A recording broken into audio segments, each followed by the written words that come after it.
मुंबई में सलमान खान रहता है, फिल्म एक्टर है, लेकिन ये सलमान हमारा आरपीआई का एक्टर है। तो ये सबको मिलकर आगे चलना है, हिंदू हो। भाऊ, आज माननीय केंद्रीय मंत्री रामदासजी आठवले साहेबांच्या शुभ हस्ते आज आपल्या प्रचार कार्यालयाचं उद्घाटन झालेलं आहे. या संदर्भात आपल्या प्रतिक्रिया काय आहे? आज रिपब्लिकन पार्टी ऑफ इंडिया युवक आघाडीचं जिल्ह्याचं कार्यालय आपल्या छत्रपती संभाजीनगर औरंगाबाद येथे माननीय केंद्रीय मंत्री सामाजिक न्याय विभाग माननीय रामदासजी आठवले साहेब यांच्या हस्ते झालेलं आहे.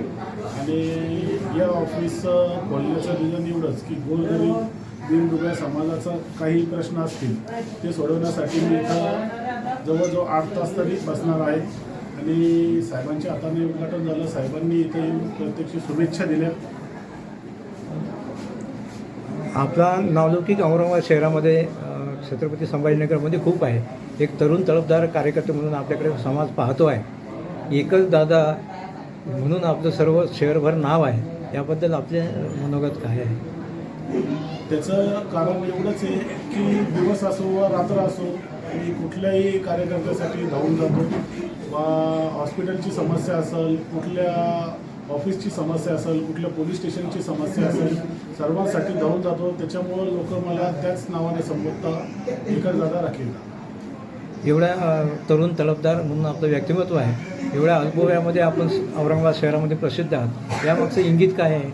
यामागचं इंगित एवढंच आहे की माझ्यासोबत सर्व समाज असल्यामुळे जेवढे पण मुलं आहेत सर्व समाजाचे, दलित समाज असेल, मुस्लिम समाज असेल, मराठा समाज असेल, बौद्ध समाज असेल, म्हातारी समाज असेल, सर्व समाजातील मुलं माझ्यासोबत आहे. कारण की राजा एकटा फिरला तर त्याचा फायदा होत नाही, त्यासोबत प्रजा असावी लागते. त्याच्यामुळे तो राजा ठरतो. आपलं भविष्यामध्ये काय असं प्लॅनिंग असेल की समाजासाठी आपण काहीतरी केलं पाहिजे? भविष्यामध्ये प्लॅनिंग माझी एवढीच आहे की समाजासाठी अहोरात्र झटणे आणि त्यांच्याच आशीर्वादाने मी मोठा होणार आहे. बस एवढं मला माहिती. साहेबांनी पूर्ण महाराष्ट्रामध्ये जे अधिस्वीकृती नगरसेवक आहेत त्याचे प्रत्येक जेवढ्या महानगरपालिकेची निवडणूक झाल्या तिथं डिमांड केलेली आहे. तर छत्रपती संभाजीनगरच्या अधिस्वीकृतीमध्ये जर तुम्हाला नगरसेवक पद मिळालं तर साहेबांना आता आम्ही मागणी केलेली की कॉप मेंबरसाठी माझं नाव द्यावं म्हणून.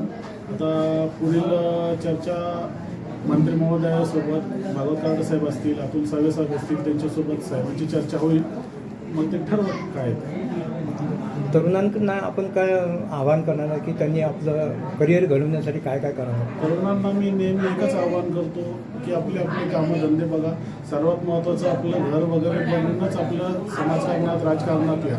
कारण की आपलं घर महत्त्वाचं आहे, त्यानंतर राजकारण महत्त्वाचं आहे. बाबासाहेबांनी ते सांगितलेले पहिले आपला परिवार बघा आणि नंतर समाजकारण करा.